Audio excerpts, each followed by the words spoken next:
Yeah, lights on, game time, let's break it all down. From the spreads to the lines, who's up, who's down. We're crunching the numbers, calling the plays, talking all sports in a big time way. Welcome back to Spreadsheets Sports. It is Saturday night going into Sunday, week 4 games for the NFL. It's about to be crazy, folks. I'm in the lab. I don't think I'm gonna sleep tonight because this is the week to finally take things very seriously with the NFL. We were like ha jokes, throw some money at it the last 3 weeks because we all didn't really know who was who, how they were playing. Attrition is starting to set in for some players right now. Um, Before I get into all that, let me welcome the guests. For those that are returning, obviously you know my heart is with you. Thank you so much. Thank you guys for the support. If this is your first time here at the channel, here at Spreadsheet Sports, we look at the data. The data is the North Star. That's what we look at. That's what we follow. That's what we believe in. You can't argue with numbers, right? We use our interpretation, but the baseline is the number first. It works. This is why I created this whole brand and the show was because I did so well in sports betting just off of math, numbers, algorithms, AI formulas, rankings, matchups, mapping in the formulas for the matchup, like I do baseball, MLB, NBA, college men's basketball, obviously NFL. We do a little bit of UFC and we do some boxing as well. Um, but the numbers always tell the story. I watched the game to be honest for like recon to understand the style flex of every team, but I can literally look into the matrix of the numbers and the data, and I can tell you everything and probably tell you more than what you're seeing because when we look at a game, it will trick us and have us think one thing when there's a whole other thing going on. Case in point, the Ravens, the Bills game, we saw the high scoring. Oh my God, it's the best thing since sliced bread. It's amazing, blah, blah, blah. And they were. But there were some flaws with defense on both sides. We have yet to see the Bills get exposed, get their defense exposed. But they're going to. I don't think it's going to be this week. Maybe in the next couple of weeks we'll see the Bills exposed, but the Ravens have already been exposed. Once with the Bills game, week 3, Lions game. They're 1-2, ladies and gentlemen, against a good defensive Lions team. Derrick Henry fumbling is a whole nother conversation. Some people feel a certain type of way about it. They have a valid argument. Other people feel a different way about it, and they have a valid argument. But Henry is a liability now. When he came in, he was heavy as an asset, but he's a liability now, in my opinion. We're gonna dive into it. Today's show I prepared for everybody is AFC and NFC games. And I want you guys to look at that. The other games I'm gonna do another show for. Um, and that show is just gonna be about the other games. It's not AFC versus AFC and NFC versus NFC. These games are important. They matter. They're up against their own kind. And I wanted to look at these matchups. The other games are important too. Repetition, bragging rights, number on their record, those type of things. But those games, the other games that are not conference or division, don't like count towards how you're gonna fight out of your division, right? So I wanted to isolate that for us this time. Um, Maybe I'll do a different format next week where I do the 1 o'clock games and maybe 2 or 3 games out of the 1 o'clock game and 2 games out of the 4 o'clock game, and then just do the 8 o'clock game, and then do another show for Monday Night Football, another show for Thursday night. Maybe I'll give y'all that format, but I wanted to try something different. Let's see if this works. If it does, great. Leave me a comment that you like it. If it doesn't, great. Leave me a comment, tell me you didn't like it, and we'll try something else. But anyway, week 4, let's dive into it. I'm gonna go through some AFC games first, and that I selected, and then I'm gonna go through 3 NFC games that I selected. I think I pulled the Commanders game, the Eagles game, and the Green Bay game for NFC, and I grabbed the Titans and the Chiefs game for AFC. And then at the end of that, I break down all of the games so you can see who I think is going to win and lose for the whole games, all the games for tomorrow. And I gave you a bonus clip, which is a really good round robin slash super parlay that I think you really, really like. But let's dive into it. Let's see what we got. For those that are new, if you like the content, please like, comment, share, or subscribe. It's greatly appreciated to help the channel grow. For those of you that are returning, strap in. It's Saturday night. Make a drink, hit the pause button, come back, roll something up if you need to. We're about to dive into this to see if we can make ourselves some money like a bag. We can crack them tomorrow. Okay, we can really crack them tomorrow. For some of y'all, you can go ahead and do Christmas shopping early. And for some of y'all, you can go ahead and buy that car, that bucket list item after we crack them tomorrow. I'm not just talking about like $100 payouts tomorrow. I'm talking about like 10,000, 20,000, $300,000 payouts tomorrow. That's how this shit going down. Real talk. If you want to make some money, tune in. Let's see what we got. Shit about to get real. Jumping into this Titans and the Texans game, um, you want to. I lean towards the Titans. I mean the Texans. I'm sorry about that, and I'm gonna tell you why. Because like both teams into this AFC South matchup, and they searching for their first win. And out of these two teams, who I think comes out with a win is the Texans. They both got 0-3, right? Houston is favored due to its strong defensive line, which is led by Will Anderson and Danielle or Danny Hunter, something like that. Um, Facing the Titans offense, the struggle to protect Cam Ward, maybe they got something going, especially with the right tackle. What's his name? Ojukwu, struggling, and Kevin Zeitler regressing, and the Texans offense has failed like to score more than 13 points a game. Like their defense is lights out, but they can't score. They almost like similar to the Chiefs, but their defense is actually better than the Chiefs. But to the return of the cornerback Derek Stingley, because I think he had like a something with his leg, hamstring injury, ACL, something like that. It could help with the secondary. But Tennessee's offense remains inconsistent and likely won't find rhythm against the Texans. Because the Texans have like an elite pass rush. They're gonna swarm him. They're gonna swarm the Titans. So I think the edge of the Texans, it's a low scoring game, but it's definitely a defense driven game. Some player props that I think might happen. I like this Okongwu tight end for the Titans. 4 receptions. I think they're going to get in trouble and they're going to need to dump it off, and that would make sense. Tony Pollard to score a touchdown. I'm not sure about him for rushing yards, but I definitely like him for a touchdown. I like Nick Chubb for rushing and rushing plus receiving. I mean, if you're going to grab him for 51 yards, you might as well grab him for 60 for rushing plus receiving. They're paying the most. They're paying pretty much the same, so you might as well get 2 for 1 by getting rushing plus receiving because you don't really know how they're going to use them. Nico Collins and Nick Chubb, I think, score tomorrow.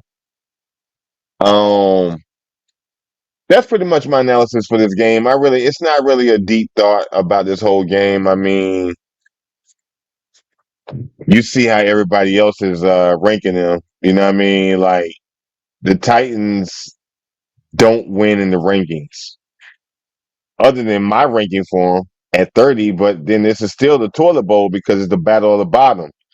Texans are 32 in my ranking, but they're 27 with Ross Tucker, 19 with in defense, and 21 with Greek Gridiron. I think we might see like 20 to 14, 17 to 10. Don't mess with the spread. Don't mess with the spread. That's all I got about this game. But let's dive into this other AFC game and see what they're talking about. The Chiefs and the Ravens. I get to talk about this game straight from the heart. Straight from the heart as a Ravens fan. And I'm gonna keep it all the way 100 with you. If any Chiefs fan is not walking into this game worried, then I can't really call him a Chiefs fan. You got to be worried. You got to be worried.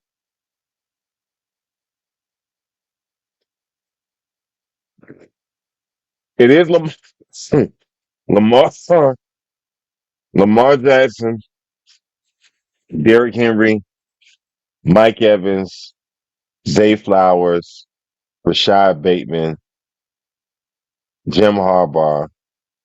Like it's a tall glass of water to be staring down.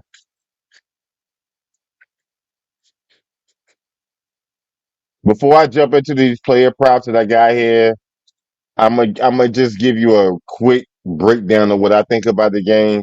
I think with both Baltimore and Kansas City coming in this at 1-2, somebody's going to go home 1-3, and the other person is 2-2. Neither one of these teams want to go home 1-3. That's a deep hole to dig out of. The Ravens defense is vulnerable, like it's super vulnerable. Like Metabuke and what's his name? Broderick Washington. They both out. Didn't practice. This opens up an opportunity for Patrick Mahomes to exploit that. What I see is, and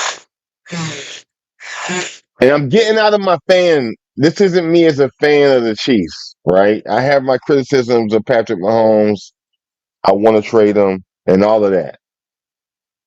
I want Kelsey to retire and all of that. But here's the game plan that I think a seasoned veteran Super Bowl ring coach like Andy Reid would go in the lab and come up with. The Ravens defensive line got exploited.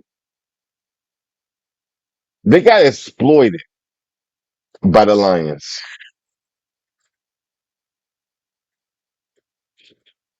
What do we do well?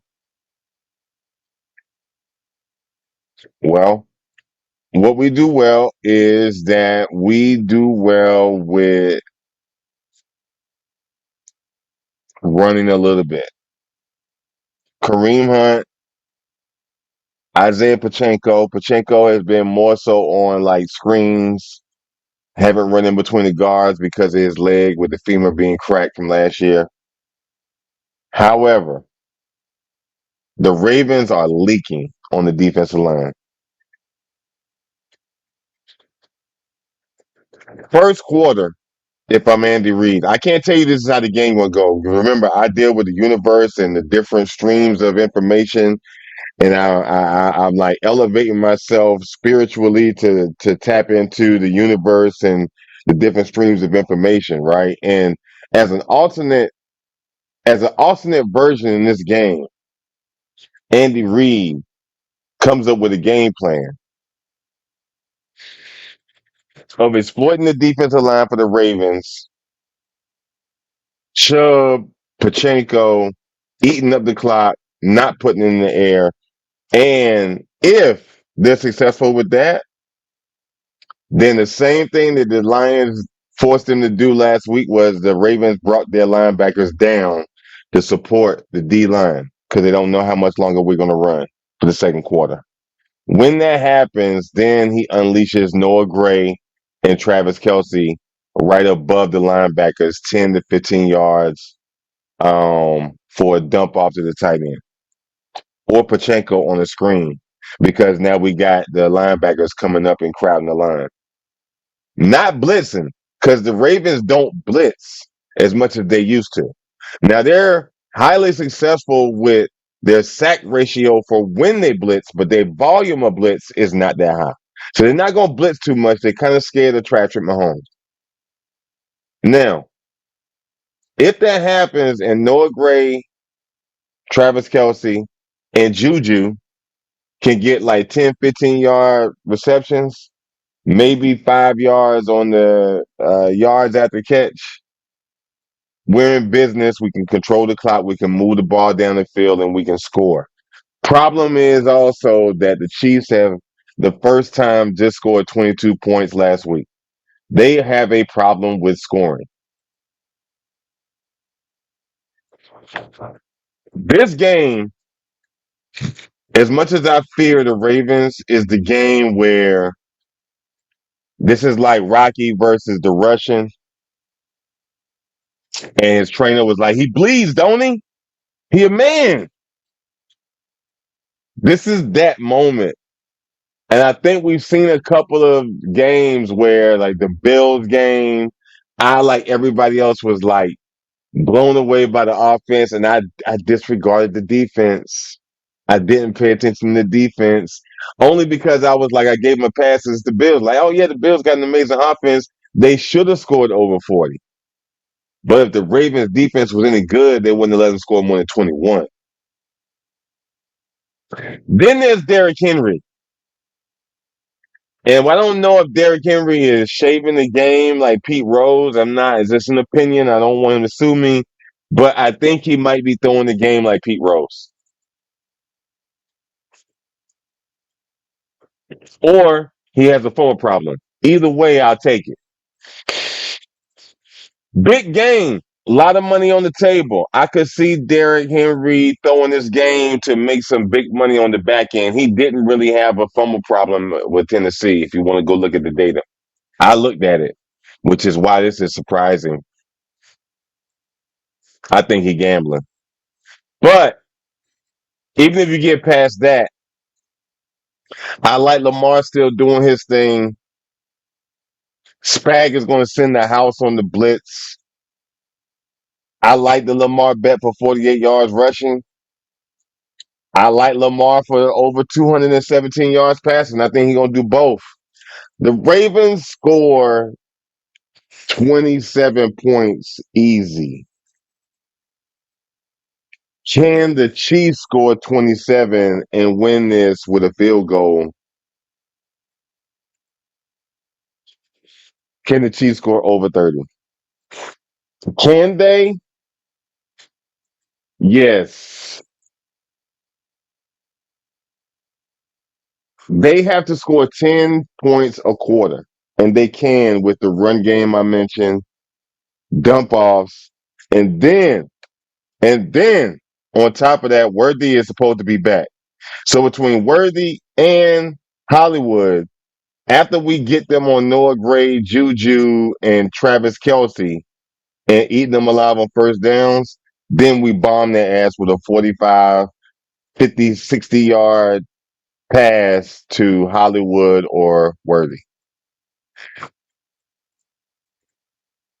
But then on the other side, you got Lamar doing the same type of strategy, and he running for 40 plus yards, and he's stopping at the line of scrimmage, and then he's tossing it to Bateman or whoever.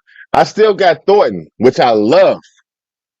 Okay, so take Thornton definitely for the 20. What is it? 25 yards on the receiving. For the minus 115, definitely take that. Take Juju for 3 receptions. Take Thornton for 2 receptions. Take Mahomes for 291. He's going to probably pass for 350. Take Hollywood. Take Patrick Mahomes for running one in. You could technically put Derrick Henry in the books for a touchdown. You could take Lamar to run one in.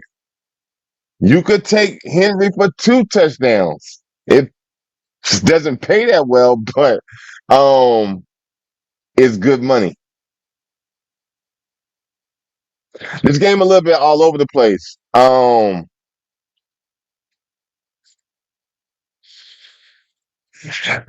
Score wise, maybe 34-27 Chiefs.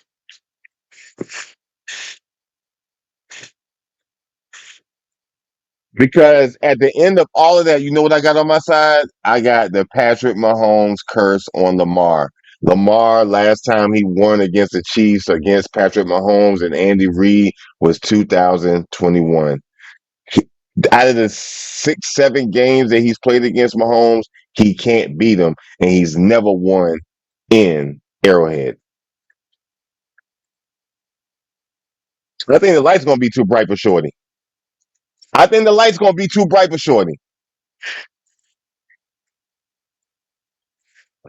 I'm going with the Chiefs for the money line. Plus Chiefs. Or if you're scared, take the Chiefs for plus 2.5. Or take the plus 4.5 and grab some player props and turn a parlay of like maybe 4 to 6 legs just on this game into like 13,000. I mean, because even if you look at like the aerial attack, let's look at the aerial attack, right? The aerial attack in this game, right, is Zay, Mark Andrews, Rashad Bateman, Justin Hill on some dump offs. Okay. And then there's D Hop. D Hop is going to get like maybe 2 to 3 receptions and they're going to be important. They're going to be first downs or touchdowns. Henry, don't worry about him. He's just running. Well, those are going to be Lamar main targets. Zay, Hopkins, Andrews, Bateman, Justice Hill. Maybe Walker a little bit. Walker and Wallace are only going to be if nobody else is open. On the other side, Mahomes' weapons in the air is going to be Hollywood, Worthy if he's back. Thornton, which showed us some serious production last week. Kelsey, Juju on the beat, Noah Gray, Pachenko, slots.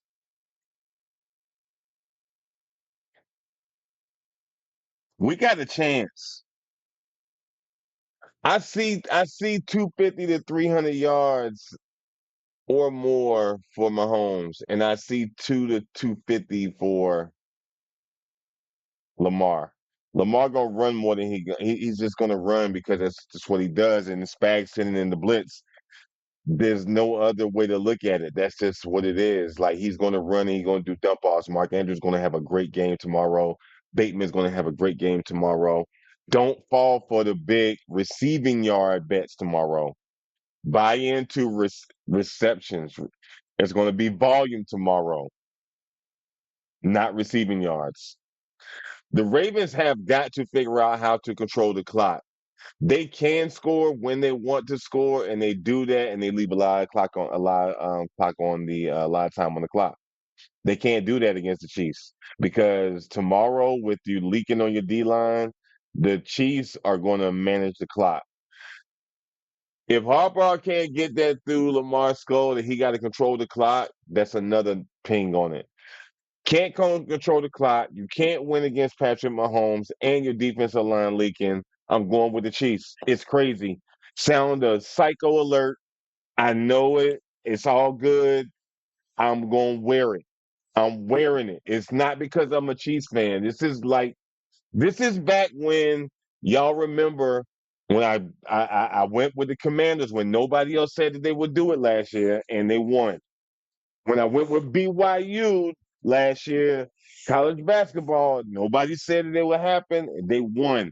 Diamondbacks Kettle Marte for a home run. They said it wouldn't happen. It did. I cashed it. Chiefs win this game.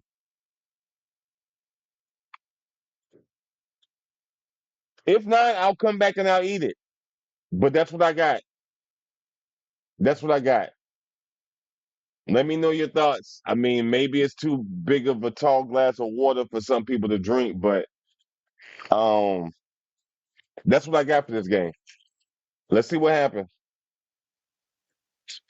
Commanders Falcons game, NFC conference. Um, Obviously we know Daniels is out. Um, that's definitely going to be an impact. Commanders are coming in 2-1. Starting Mariota, and he got the job done last week. Daniel's supposed to be out with his knee sprain for a minute, but like I said, Mariota's getting it done. He put up 41 points last week, so I mean, you got to kind of like back him a little bit. Commanders' offense is dangerous. Definitely top 10 in scoring offense. Don't sleep on them. Even without Daniels, they're getting it done. And their rush attack is elite. So there's that. Atlanta's coming in off of a disastrous 30-0 loss. Penix is ass. I don't know what the hell happened. Pick sixes from the Panthers and the whole night. Not only did you lose, but you lost to like arguably the worst team in the league. What do I do with you? Like turnover prone, defense statistically is strong, but they failed horribly last week. Major edges for the Commanders, man. Even though they're on the road, especially if Atlanta can't quickly regroup and turn things around, um, I don't see it. I really, really don't. But even though that's going to happen, and I'm going with the Commanders on this game, I still like Zach Ertz for receiving yards, at least 40. I think he's 40 to 60 tomorrow. They're going to definitely rely on him. He's a tight end for easy dump offs. I like Debo coming in for a clutch for Mariota. Even Zach Ertz getting a touchdown. I like Drake London and I like Bijan on the other side of the ball. And I like Algier. At least 25 rushing yards. That's a given. And then Bijan and Drake on the touchdowns. That's what I like this game. I mean, it's still a kind of a it gives you the illusion of a pick 'em, and that's only because Daniels is out, but even though it's a pick 'em, I'm going with the Commanders, and I like it more so along the lines of 21-17 tomorrow, give or take. But we'll see. Don't take the spread on this game if I were you. Take the Commanders at plus cheese. Should be an easy cash out for you. Plus 118. Add some other player props onto that. Cash out. Have a great day. So the Eagles versus the Bucks. Let's slow roll this. Let's talk about this game for a second. All right. 2-3-0 teams. But Philly enters this with a narrowed favorite. Like they're narrowly favored on the road. Hurts is coming off a strong turnover-free game. Tush push is still in effect. AJ Brown finally acting like he want to play. He just had a breakout second half. Like yards at the catch, which is rare. He usually be on some prima donna, like catch the ball, go down. Oh, nobody can't touch me because I'm too good for it. Or he just a bum. I don't know. I don't like Brown. I don't. But I'm getting past that to talk about this game. The Bucks defense, though, with Bowles, has consistently frustrated the Eagles. Eagles, here's a fun fact. The Eagles are 1-4 versus the Bucks since 2021. And they're excellent limiting big plays. They might be the nemesis for the Eagles. Having not allowed a 100-yard rush in 11 straight games is some data that you might want to consider. Spreadsheet Sports, you know I'm all about the numbers, right? I had to go and look that up. Eagles run game with Saquon, which hasn't been prevalent because they haven't been running him or what have you, he hasn't really been getting stopped. Is this the breakout game for Saquon that proves all of this wrong and the Bucks lose horribly because of Saquon and Saquon scored 2 touchdowns tomorrow off of rushing in the red zone and rushing plus receiving? Maybe, maybe it's that.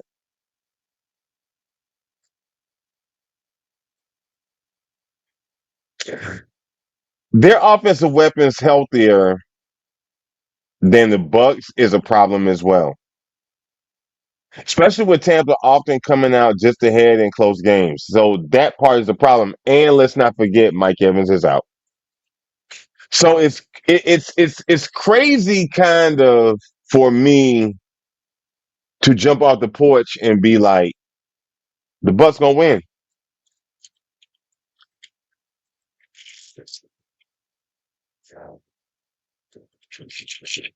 Devontae Smith gonna get at least 5 receptions, 5 to 7.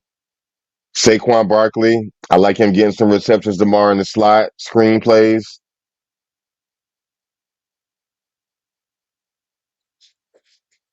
I like Goddard, but I just can't tell whether or not they're gonna use him the whole game or if they're gonna slip him in on the touchdown. But I like him for a touchdown, and I like Smith for a touchdown, back shoulder. I like Sterling Shepard for receiving yards tomorrow. Sleeper, especially with Mike Evans being out, somebody got to fill that vacuum. Like Bucky Irvin tomorrow for receptions on slots 4 times. Bucky Irvin also running the ball. You possibly could take Bucky Irvin for blushing plus receiving for like 100 yards. That's actually a decent bet and a decently priced at. But I still like Bucky Irvin for 1 or 2 touchdowns tomorrow. That's really all I got about this game, other than it being kind of an upset alert. If you're scared to take the Bucks on the money line, 3.5 is there on the spread, plus 3.5. Take that. Bucks are a number 11 defense, man, and they up against the Eagles, which is number 21.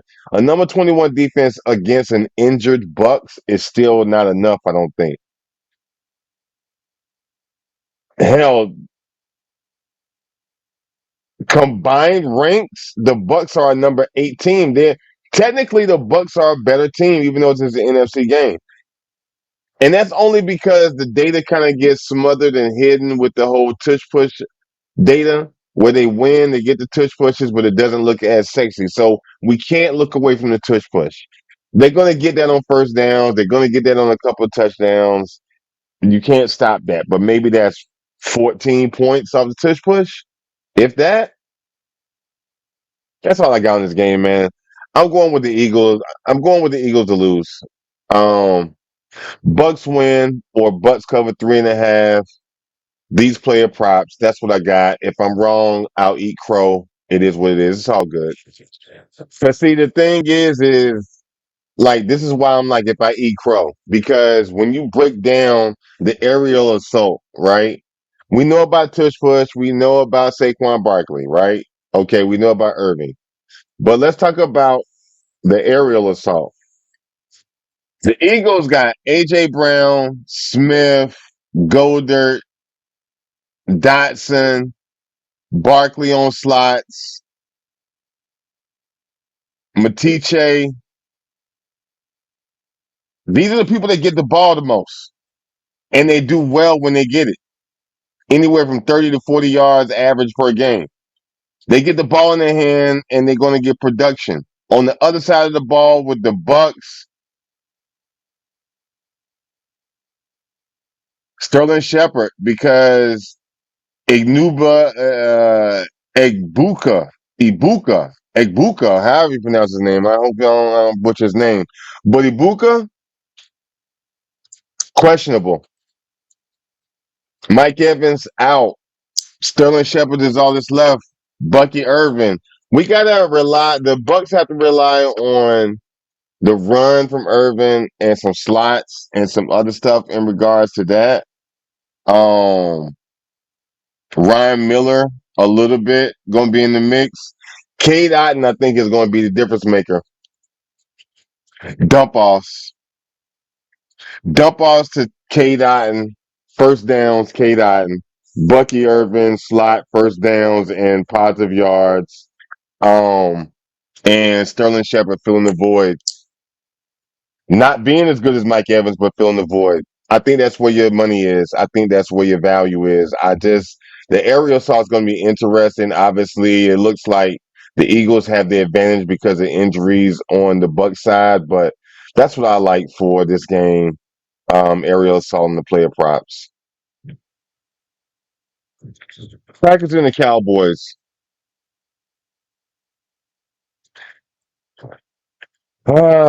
At first, anybody and everybody is going to be like Packers, right? I'm with you. I'm with you. Green Bay 2-1, right? Dallas 1-2. They won their last playoff meeting though, like between these two. But Michael Parsons wasn't on the other side of the ball. And Michael Parsons coming back for bloody revenge, retribution, revenge. He's going to terrorize Dak and the offensive line. The Packers defense ranks in the top three, while the Cowboys offense can be explosive, but they got a problem with turnovers. Green Bay's rush attack, Josh Jacobs, I mean, he can kill you between the guards, or Jacobs can kill you on the slot, screen plays, right behind the linebacker, sneaking out, fake the block, sneak out, right behind the linebackers, boom, first down. That's a problem. Packers offensive line is already dealing with injuries, while Dallas's defense has struggled against the pass. If you're struggling against the pass and the Packers got the defense up on you, that's a problem. But there is a way to still look at Dallas because even when I ran the data again. This isn't me selecting people. This is the data telling me what I should choose based off of algorithms, AI formulas, and everything else. AI and the formulas, the data, not me personally or my opinion. Data says that Ferguson and Turpin have a good day in receiving yards. Ferguson and Williams actually going to have a good day in receptions. They're going to dump off the Williams. And you obviously also, because they're going to dump off the Williams, you also could take rushing plus receiving for Williams. It's only 72 yards. I think he can get 72. That's only 30 plus 35 yards a half, 17 yards a quarter for this guy. I think he can get it. I like Pickens if they can figure out how to use him. If they figure out how to use Pickens, then they give Green Bay a problem and dump off because of getting the rush by Michael Parsons. That would be smart. Um, but even after all that and talking through it, I'm still with the Packers on this game. I think the defense wins. Defense force turnovers. Dak gonna choke in some type of way. He's not gonna figure out how to get Pickens involved. That's going to be the death of them. And Packers win 24-14 tomorrow, 27-14 tomorrow. That's the game I see. That's the universe showing me what I see today. That's what I got on this game. Quick rundown on all the games for tomorrow.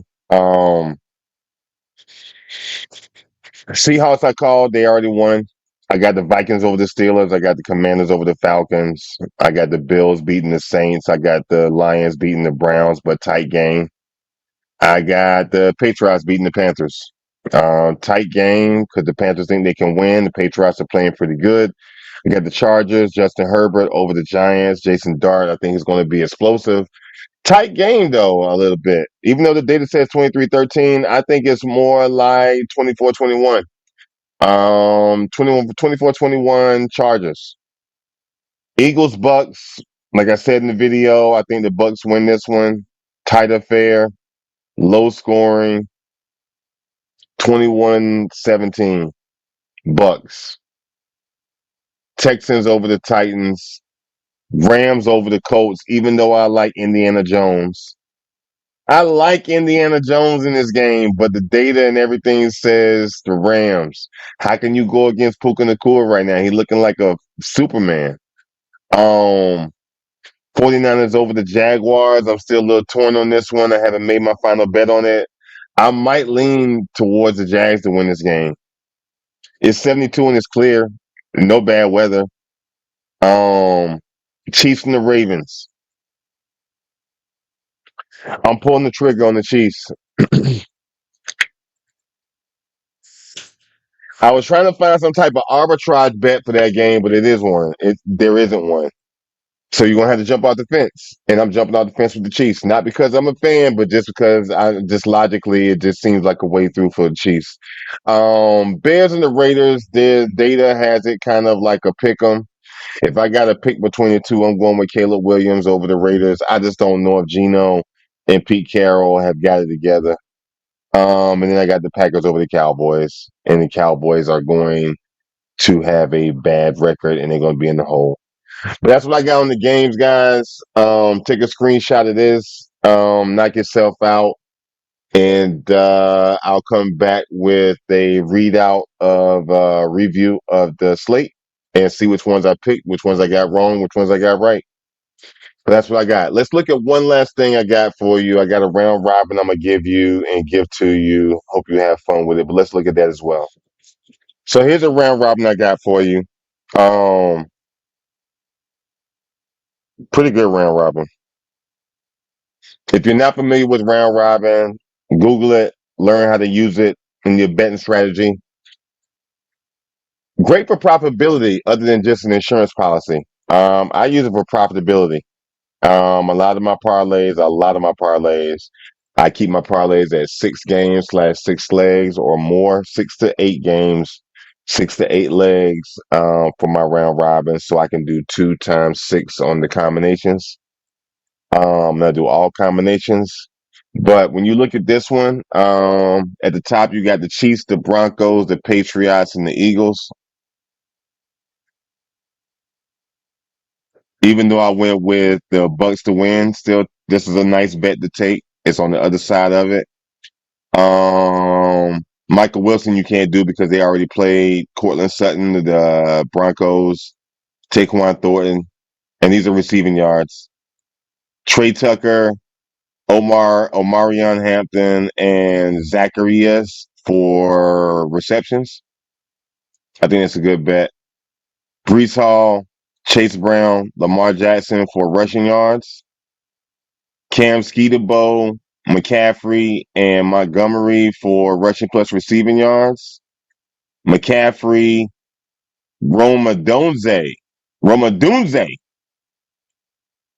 Romadunze, and J.K. Dobbins for touchdowns. And then I like Caleb Williams passing for over 226.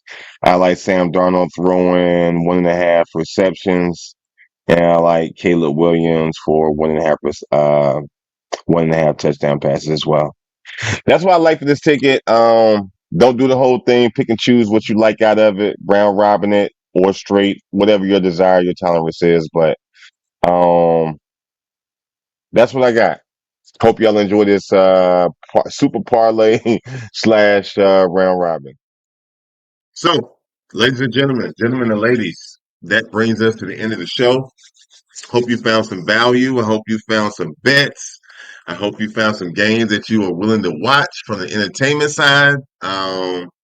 Because we try to serve all those purposes and add value for those that want to look at this show to find out what games are worth watching from entertainment value. If you're here because you want to see what bets to make and what can make you some money, some moolah, some money, right? And then those that are here because they like fantasy and they like to see what's going on with the games and the momentum to see if their players are going to do well. Um, we're here for it as well. Have a different variety, different shows. I'm also going to have another show that'll pop up between the now and the game starting tomorrow. That will just be bets only. I'm going to only have player props in there. Period. receptions, receiving yards, rushing plus receiving, passing yards, passing touchdowns, touchdowns, the plus cheese type stuff. I'm gonna have all of that just in the show, not talking about the games, but just talking about the activity that these guys are gonna do. It's almost like them tying their shoe. Easy money. Easy money. But anyway, let me calm down.